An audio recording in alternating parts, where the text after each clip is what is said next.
Quiero empezar diciendo que tener acento no es importante. Lo importante es poder comunicar lo que queremos. Hi, welcome to another episode of Foránea, Empezar desde Cero. Stories told by migrants in their own voices. Like every Wednesday, we are broadcasting live from KQBH 101.5 FM in Boyle Heights, here in Los Angeles, California. Please follow us on social media. We are in Instagram, we are in Facebook at Foránea Radio. We have a live episode every Wednesday on the radio, or you can also listen to every episode on Spotify or Apple Podcasts. Don't miss it. Thank you for all the support, for listening to these unique and inspiring stories about migration. The following passage was taken from the Jejun American writer Edwidge Danticat's Black Bodies in Motion and in Pain. The link will be provided in the description of the episode. Human beings have been migrating since the beginning of time. We have always traveled from place to place, looking for better opportunities where they exist. We are not always welcome, especially if we are viewed as different and dangerous. Or we end up as the novelist Toni Morrison described in her novel Lecture, on the edges of town that cannot bear our company. Will we ever have a home in this place, or will we always be set adrift from the home we knew, or the home we have never known? My guest today was born in a country called Sri Lanka, that is south of India in the Indian Ocean. She is 37 years old. She has migrated twice in her life, once to study her master's degree and her PhD, and the other for love. Today, she lives in the United States. She works in a nonprofit organization, and she is here in the studio to tell us about the whole experience of migrating to very different countries and cultures for two different reasons. Welcome, Mihiri. How are you? Thank you so much for coming. Thank you for having me, Michelle. I'm very excited to be here. Thank you for making the time, because I know it gets a lot to make time, and thank you for that. I appreciate it a lot. Now, can we start with the first time that you migrated? Why did you move? How old were you? Okay, so the first time I didn't think of it as migrating, but the first time I went to live abroad Mm-hmm. was for my higher education. So Okay. I was 26 because I had already done my undergrad in Sri Lanka. So because I don't, my family doesn't have I knew that basically my parents couldn't afford to send me abroad for my undergrad. So I managed to, work hard and get into the local university system. We have free education in Sri Lanka for those who can get into the local system. So I did my undergrad, and it was great. And I'm so thankful for that experience and opportunity. However, because I lived at home during that time and I just went into classes, I really did want to also get the experience of, really going to university and like moving away from home and living on my own and doing that whole thing. So I really wanted to go abroad for my master's, at least at that time. And so I applied to a couple of places, but I needed to get funding because obviously I couldn't afford to pay and go. And yeah, I guess, you know, things worked out somehow. And so I got in to university in the UK, and I got a full scholarship. So I was able to go uh, at that time. Okay, and which university? The University of Cambridge. Okay. And how was it? How was to move away from your home, away from your family, friends, like all the things that you already knew, right? Because in the UK, like everything is well new. Yeah, I had never been there before. So I mean, it was like exciting, but also nerve wracking. Like, I mean, yeah, I didn't know what to expect, but I guess I just knew I really, really wanted to do this, and I was, you know, I was gonna take a leap and just go for it, and I did. And so I still remember, like, I had to go by myself. You know, some people, I guess, you know, sometimes someone, maybe your parents, can go and drop you off at university and all that. Obviously that wasn't the case. And so, but my parents did have very good close friends in the UK. So my mom got her friend to pick me up from the airport in London and drive me to Cambridge, and drop me off. And so that was nice. It was nice to, you know, at least have someone to like welcome you at the airport and stuff. But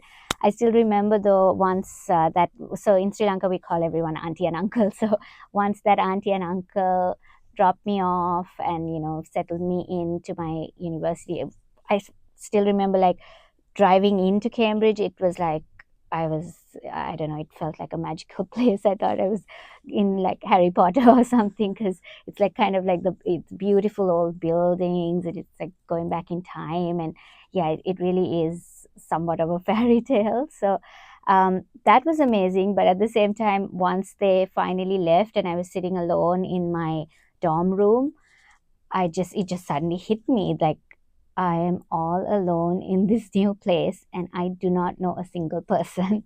So I was just like, I guess, really overwhelmed, and I just started crying. And you know, and then with the time difference, you can't just call home immediately and all that. So yeah, it was crazy, but like also really really exciting.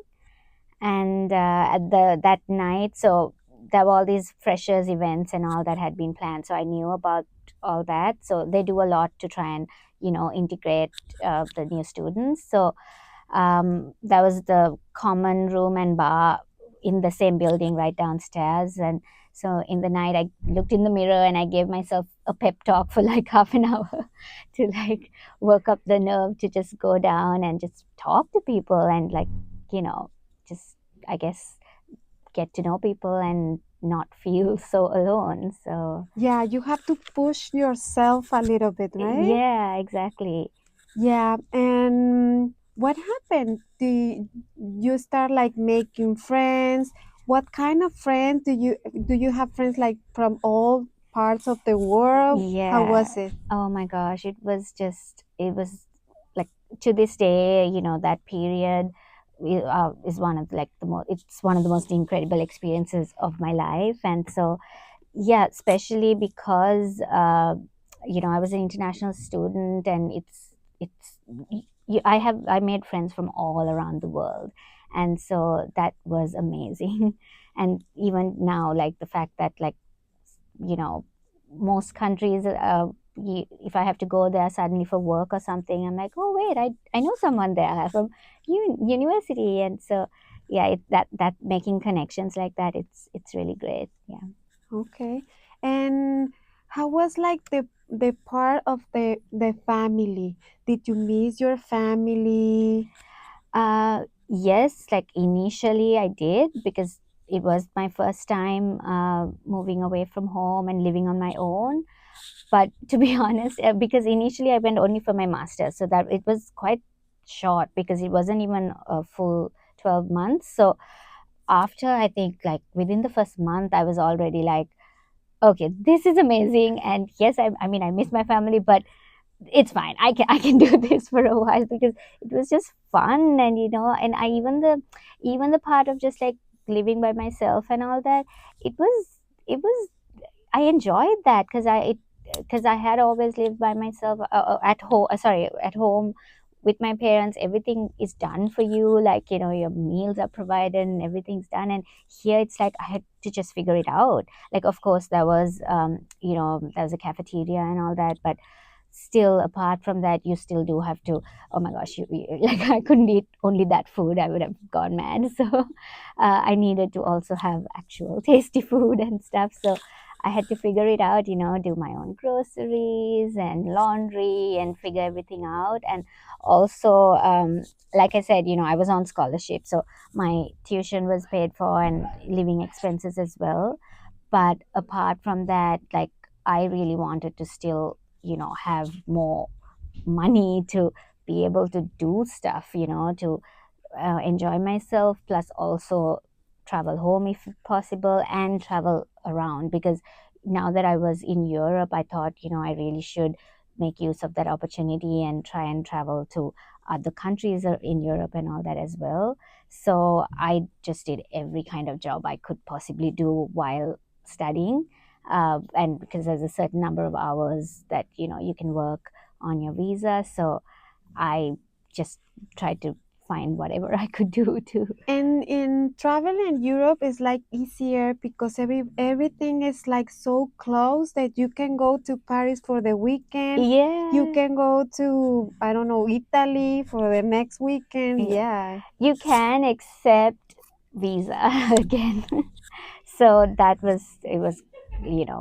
part was hard because, yeah, some of my friends would be like, oh, you know what, there's cheap tickets, shall we just go, yeah, go to France next week or something. And but I couldn't do that because obviously I needed to apply for a visa, and it was a big process. But as much as possible, I did do it. I did make use of the opportunity, and I went to Spain, Italy, France, and like as much as possible, I made use of that time. So yeah. Okay. And you like it so much that you want to stay there or you want to study like your PhD there, right? Can you talk about that?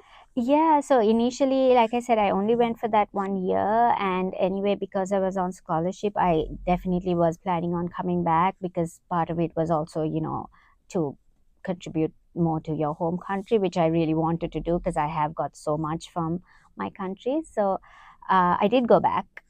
But while I was doing my master's, I'm not going to, because of time, I'm not going to go into too much detail. But I started getting really interested in this particular topic relating to education and the teaching of history and identity politics and all that. And I found myself one day in a class, one of our discussion groups, going on this long rant about like the education system in Sri Lanka and how we teach history and all that. And even I didn't realize that I felt so strongly about it. And ever since then, and that was like during my master's, I started doing a lot of research and all on that topic. And so after I went back home and I was living in Sri Lanka for that next year, I really thought, I for one thing, I did love the experience so much as well, and I did want more of that. So I did want to be there for longer, but also I was so invested in this topic. um, and like I said, I at that time I was also in a relationship, and that was, I can't lie, that also factored in to my decision. And so with for all those reasons, I applied for a PhD. And so yeah, luckily by then, because I had already been at Cambridge, been at the Department of Development Studies, and I knew the faculty and they knew me. And so this time I felt way more confident when I did apply as well, because I knew there was interest in the topic that I wanted to pursue. So yeah, I got in again, and again funding was an issue, but somehow my supervisor managed to do what she could as well, and I got another scholarship, this time from the university itself. And yeah, so I went again for another 4 years. Oh my God, that sounds amazing. Yeah. And did you go back then to your home, Sri Lanka, after you finish your PhD, right? Oh, Or oh yes, definitely. So the thing is, that's why when you said like migrated, I never thought of it as that, because in my mind I was always going back home. yeah. And so this was just a temporary situation. And so actually I was planning on, staying even longer in the UK, in the sense I could have um, stayed until I completed my PhD itself. But after I did 3 years, I decided to move back in the last year, move back to Sri Lanka and write my thesis from there, and just come back again just to submit it and do my defense, because for personal reasons, because like my father got sick when I was in my third year, and it was really really difficult being away from home when he was not doing well. He was like so sick, and I couldn't be there anymore like that, with knowing that, or not knowing rather, like what's happening and all that. And in fact, I'm really grateful that I was able to just make it back home in time to see him one more time. As in, I spoke to him once, and then that night he went into a coma, and then he died like a week later. So I wasn't, so it was a really obviously difficult time, and I had to go back after that in a few weeks to continue my program. But then, like I said, later on that year I decided to finish off that year and then go back and write my thesis from Sri Lanka. And you were like really sure that you wanted to live in Sri Lanka for your whole life, right? Yes. And now you are here, living here in the United States. I know, life is very unexpected. Yeah, it is. Yeah. Can you talk about that? How did you meet your husband? How was like, um, yeah, sure. So like I said, I went back again, finished my defense, and of my thesis, and I moved back. Like obviously, I was again back in Sri Lanka, and I had started working. And then, yeah, there was a party at my sister's house. A friend of hers, also lived in a small annex in her house, and it was her birthday, and she had invited some friends over.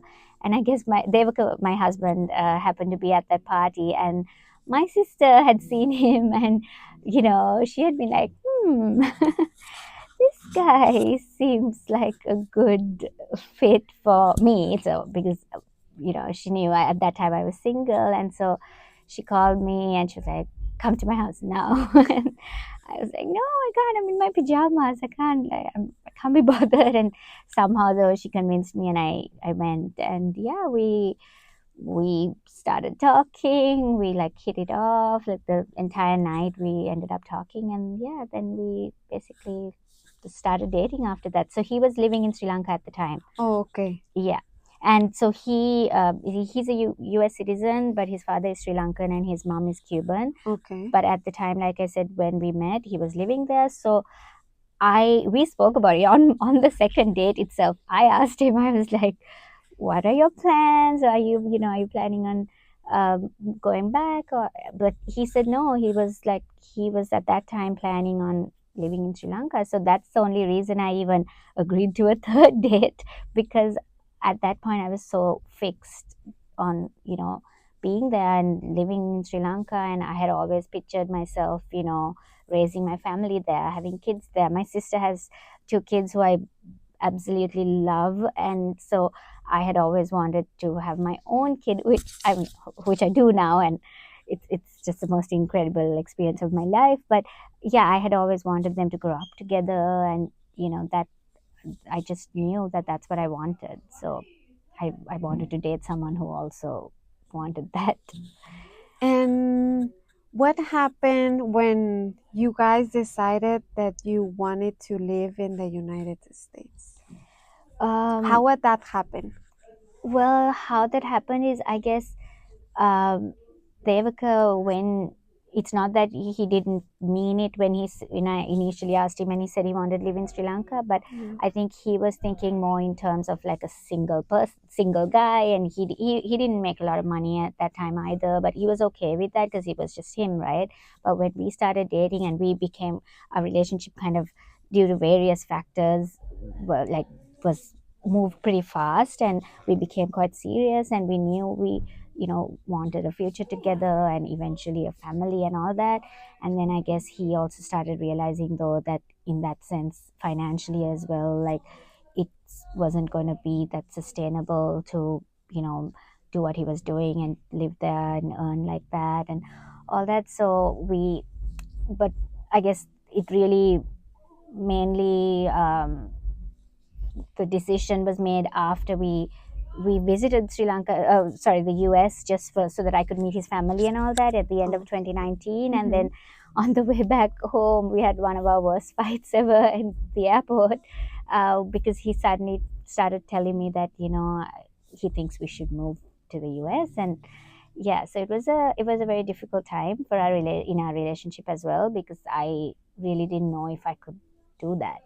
And yeah, I had to think about it a lot. We had to talk and fight and do whatever we needed to do for so long to like come to some kind of common understanding. But then yeah, I realized that yeah, I can't be so fixed, and like I my life is also going to keep changing, right? Even my family situation and all.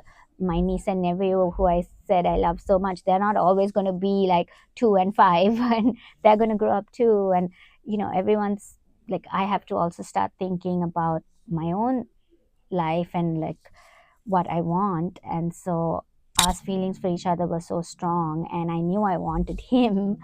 um, Even if I guess that meant I can't also have that other life that I had imagined. So there has to be, I guess, some give and take. And so I, yeah, I chose to give it a shot. And yeah. And how was the process to get married with someone from the United States living in Sri Lanka? Well, I mean, it was complicated. Like, yeah, it wasn't just, oh, okay, we decided to go so we can go. Like, no, it was very difficult. We had to speak to lawyers and figure out, what's the best course of action. And so we decided on applying for this, what's called a fiance visa, Okay. so that I can get the visa to go to the US as a fiance, not yet married. And then once you get there within 90 days, you have to get legally married, and then you can apply for your green card so that you can be in the US while you wait for your green card, um, to get your green card. So we decided to do that because we thought, the fiance visa at that time, we thought it would only take about 3 months to get it.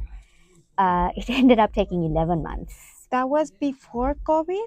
No, it was during During COVID. COVID. COVID. So because of COVID and other, you know, the president at the time and everything, it took way longer. And so yeah, it took 11 months. And so we ended up doing long distance for almost like over 1.5 years. He came first, right? Yes, because we were both living in Sri Lanka at that time, but in 2020, middle of 2020, Devaka came back first because he had to then first, find a job here and set things up for us before I could also come and join him.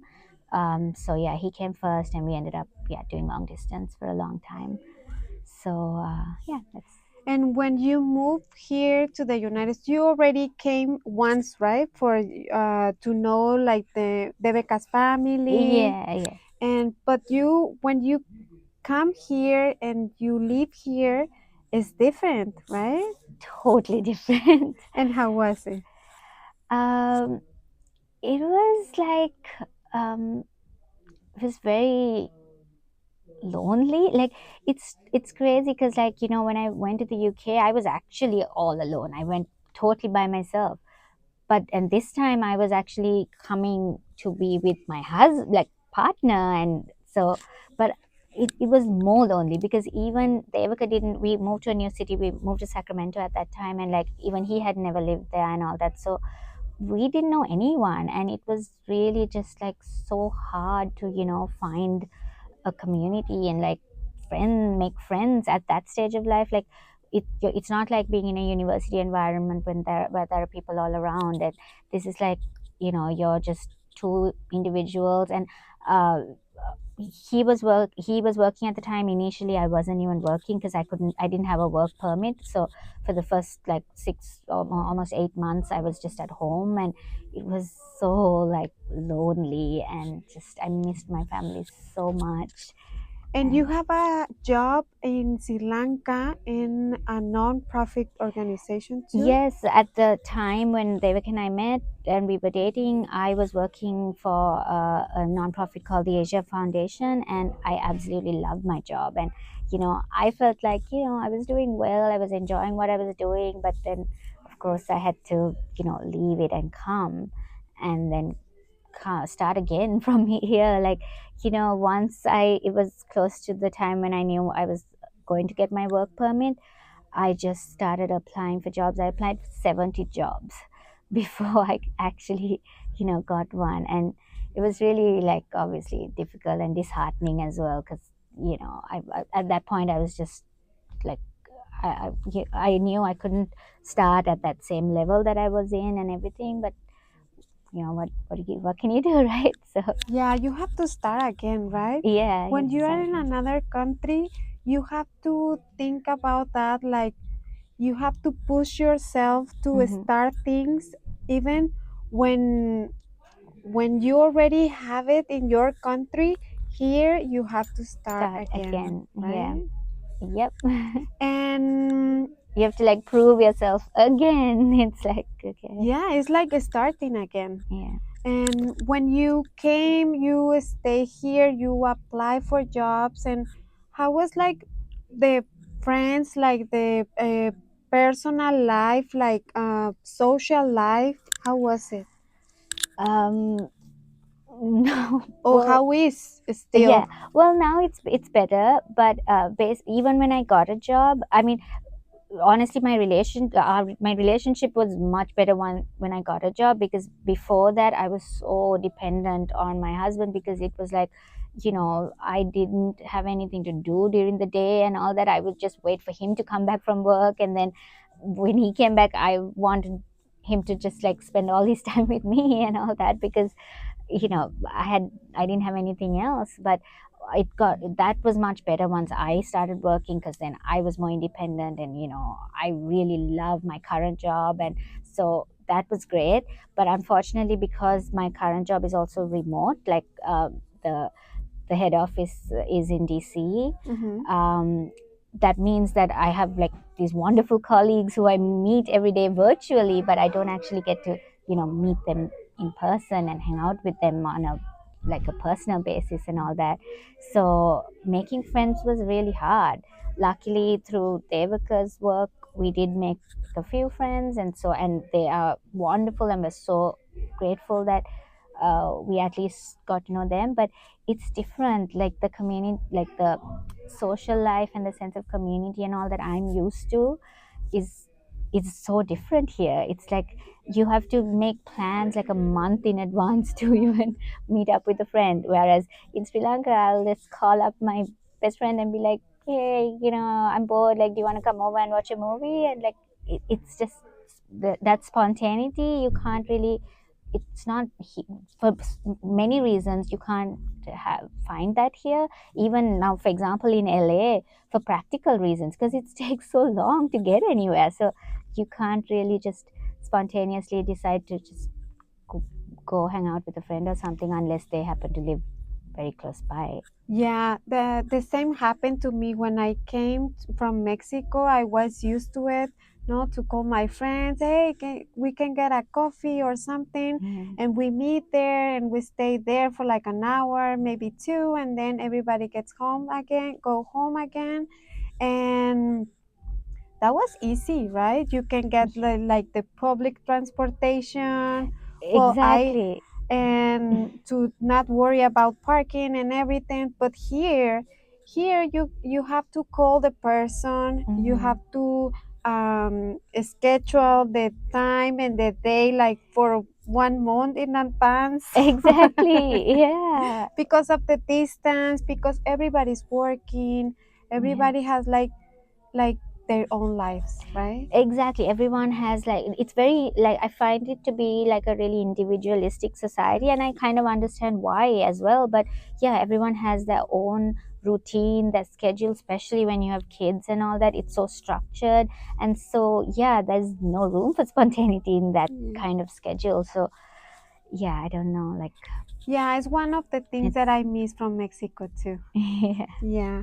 And one, I have another question. Have you ever experienced any form of personal institutional racism in the countries you visit?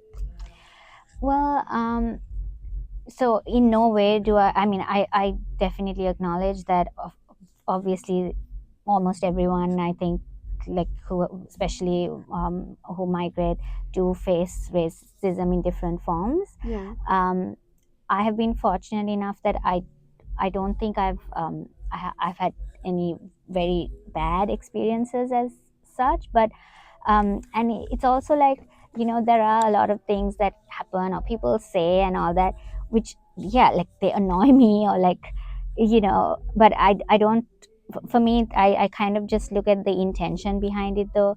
And so if I do feel like someone's intention was to kind of obviously hurt you Offended? or offend you, yeah, Mm. that's a problem, and I would not be happy about that. But I think a lot of the sort of like day-to-day racism, or what I've faced, is more out of like just not being aware or ignorance and things like that. But yeah, I actually have a funny story when I was in the UK.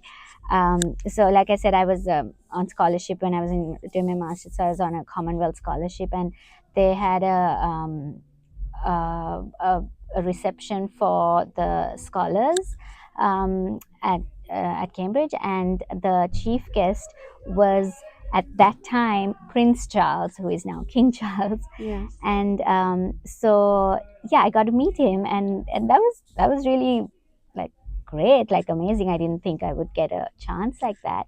And so he spoke to me to my friend and I for about 5 minutes. He was very, very nice. He was asking us what we're studying, what we hope to do once we go back to our countries. My friend was Indian and I was Sri Lankan. And so he finished talking to us, and then he walked away, and then he turned back and he was like, "I'm surprised at how good your English is." And I was like, "What? Seriously?" So, I mean, that was just funny because it's like, really, you're Yeah. surprised? And we talk about like when we were in our way here, right? There's some comments or things that people say that maybe I personally I am relearning, Mm, right? How yeah. to talk people because it's another time. Yes, exactly. I know we was talking about this, right? That's why I said, like, I because I'm sure I say things as well which are not like, which may be offensive to someone. So that's why I always question, like, the intention behind something. Because yeah, as long as, like you said, if we can all sort of learn and be more aware and sensitive, I think that's what matters. Yeah, yeah. I am agree with you because sometimes people don't want to hurt you like Yeah, what you, yeah, you were saying, but and it's not personal yeah, and it's just the way they are. yeah. But we need to talk about that Yeah, this, right? To people know and think about a little bit more yeah, the things that I say because I say something some things that then I remember and I think, oh my God, what did I say, yeah, right? yeah, It happens, but as you say, as you were saying, is not taking personal, but mm, we have to talk about this, right? yeah. We do. Because it It happens. does, like, I always get asked like, oh, so you're from India, right? And then I would say, no, I'm actually from Sri Lanka. And then someone someone would say, oh yeah, well, it's the same thing, right? I'm like, It's not the uh, same. yeah, it's definitely not the same, but I mean, that's the thing. So sometimes, you do find like, oh yeah, even not just India, it's like, oh yeah, South Asians, it's just one group, right? Yeah. Not that like we each have our unique histories and stories and identities, like, no. So yes, it is offensive, I guess, but yeah, I don't know. Like I said, it's like, the intention is what I keep thinking about. So Yeah. And can we talk about your job? I want to sure. talk about your job. You work in a non-profit organization. Hmm. Can you talk about that, please? Sure. So I actually work at an organization called World Learning. And so it's a global development and exchange organization which mainly focuses on education programs. And so we actually deliver education programs over 150 countries around the world. And the unit that I am in is called the TESOL unit, which is teaching English to speakers of other languages. Yeah. So I am a senior program manager, and I manage these English language teacher training programs in countries like India, Indonesia, Brazil, and different countries like that. So where we train the public school English teachers to teach English using more English and more learner centered, like communicative methods. And this And is like for public education in those countries, or is yes, yes. okay? So the public school teachers. So the impact that they have is really far-reaching because I mean, the number of students that each teacher like has in a class, right, is so high, and our programs reach so many of those teachers. So, for example, uh, currently one of the programs in Indonesia, we work with 480 teachers, and then in Brazil with 390 teachers. And so each of those teachers have hundreds of so many students. So we have like very a huge impact. And so I really, really love my work, and it's a rewarding job. We also do other types of programs, even in Vermont, we do a lot of programming for people, new Vermonters who come from different places, like as refugees or asylum seekers and all that. So we off the our organization also offers them transitional housing, but through the program I manage, we provide English and cultural orientation classes for those people from the new Vermonters. And Uh, I would like to talk about that. mhm, What do you guys teach to them, or what? I mean, beside the language, yeah. you teach them like the culture of the. Yeah, so that's the thing. So it's called cultural orientation, but honestly, it's just everything to try and help people to know what it's like to like set yourself up here and live here. So very like basic things, from even opening a bank account to like getting vaccination. So like we have like the different topics like health and safety, and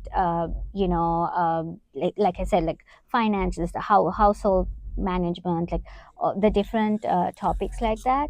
So it's all about helping them because it's not just English, right? Like English alone is not is you can't It's just manage. once. It's just English. It's just one thing. When Exactly. you come to another country, English is just one thing, or the language is just one thing that you have to worry, but you have to worry about a lot of things, Exactly. and you don't know how the system works, how to manage yourself in the country. Exactly. I mean, even things like driving, like we drive on the other side of the road in Sri Lanka compared to, like, in relation to the US, like that. So it's a whole, even things that you obviously you do in your you have done in your own country, it might be different here. So it's just about that, like, trying to help people to navigate their new life.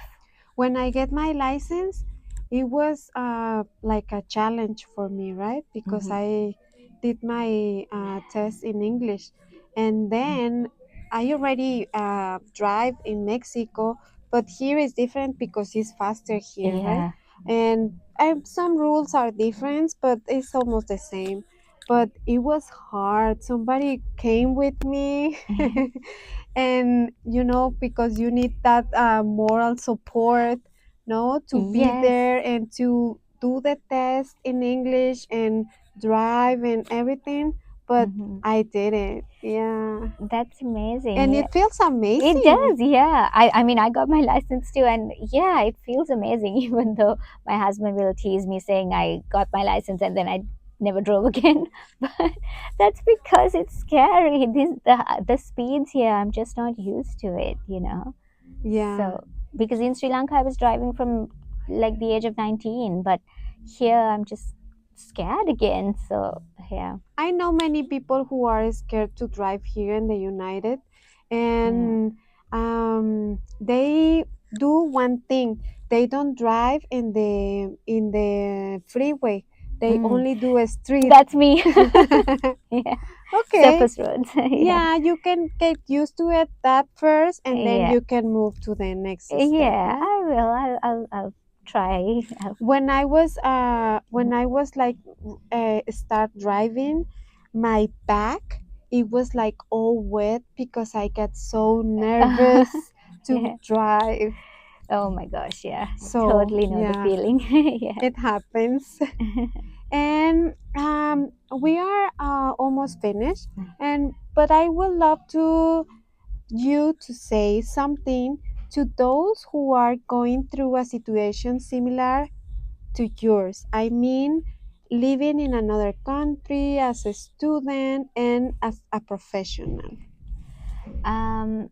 Okay. Well, as a student, I would say, like, you know, it can be really intimidating and you feel all alone, but just remember that you're not. Like, I mean, almost everyone, especially if you're in a university with a lot of international students, almost everyone is kind of in the same boat.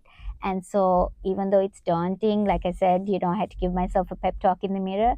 You just need to make at least that one friend, and that can make a world of difference. So, you have to just put yourself out there, know that everyone's feeling just as scared as you are. And then I think that really helps once you, like, you know start making friends, and then you can really build your community like that as a student. As a professional, or like you said, like, later on in life, or when you move, um i would I wish someone had told me, like, just have an open mind and don't go or come, whichever way you look at it, with any like preconceived notions. Because life can be really unexpected, as mine turned out to be. Like, things you think you'll hate, you might end up loving, and things you think you'll love, you might end up hating. Like, you don't know. And so just be open, and like, have keep an open mind, and just see where life takes you. But on a practical level, I would say, just like, be proactive, and like, be become independent as soon as you can. Do whatever you can to be independent. So, like I said, even though I came and I got married and I had my partner, i I have never felt so dependent in life as for those like 8 months when you know I couldn't leave the house, basically, in the sense I couldn't drive. So Yeah. I didn't have a job. I couldn't leave the country because I didn't have a travel permit to um, go yet, because I had to wait for that. In fact, that was like a really, really, really difficult time as well, because my uncle, who was so close to me, like, he was basically like a second father to me, he passed away a few months after I had moved to the US. And I couldn't go back for his. I mean, he, even when he was very, very sick, I couldn't go back. And then when he passed away, I couldn't go back because I didn't have a travel permit at that time. And so it was just heartbreaking, and to just like, you kind of feel like you're, I don't know, you even feel sort of like your family. I don't know. I just felt so disconnected as well. Like they were, I was not part of their life anymore. Like I don't know how to explain it, but it was really, really difficult. And Yeah, yeah, I think I understand you a little bit because yeah, when I saw my family, I saw them like enjoying and just meeting, all of them meeting. But I am here and I'm yeah, yeah, I'm like here you. with my husband and that's it, I right? know. I felt so left out. I felt like, I don't know, like, yeah, they're just moving on without me, sort of thing. I don't know. Yeah, it was. Yeah, it is hard at the beginning, I Mhm. think. Well, it was for me, but at this time, I think it's easier because one, well, the relationship with my husband, right? And two, I have been like meeting friends, and we have building like a community here between my husband and me. You are part of that community. Thank you. And Rebecca too. And your baby. And I think we are like owning our lives Yeah. or doing or living our lives. And yeah, I became the aunt that came to visit my Mhm. my family in Mexico, right? Yeah, yeah, exactly.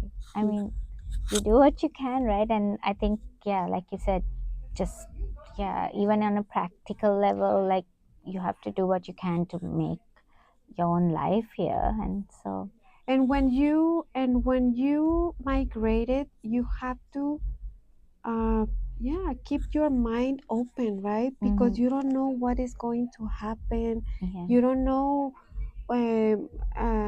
who are you going to meet. You don't know, like mhm, you have to be open because migrated, it's a process that yeah, you have to be open. Yeah, and mhm. you have to work hard and be open to get what it gets, Yeah, right? yes. Yeah. Yes. Okay. Well, thank you so much for being here and telling your story and for your support too and for your patience. It means a lot to me. Thank you. No, thank you so much. This was a really, really amazing experience. Thank you.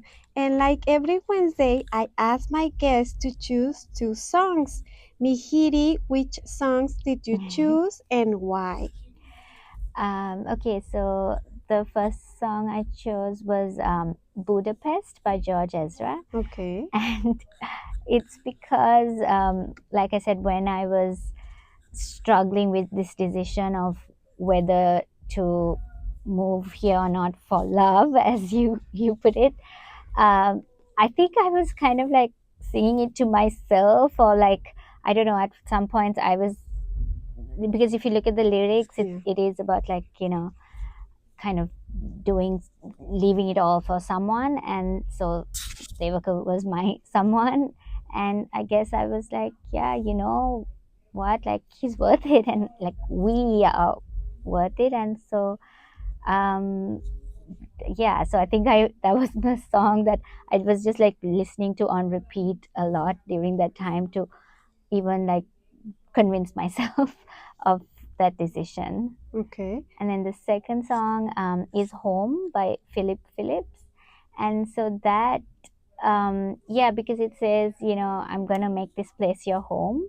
So I felt like, yeah, I felt like that's, I don't know, in my head I could kind of picture Devaka singing that to me, even though he, like, it's funny to think about it, but in my head it was like, yeah, maybe, again, it was my way of being like, yeah, maybe I can make this place my home. I don't know. So at least it was an aspirational kind of, like a wish, like, I someday I can make this place my home.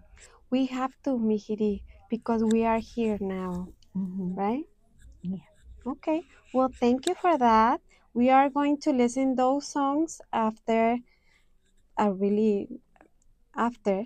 And thank you again for coming. Thank you for your time. Thank you guys for listening to us.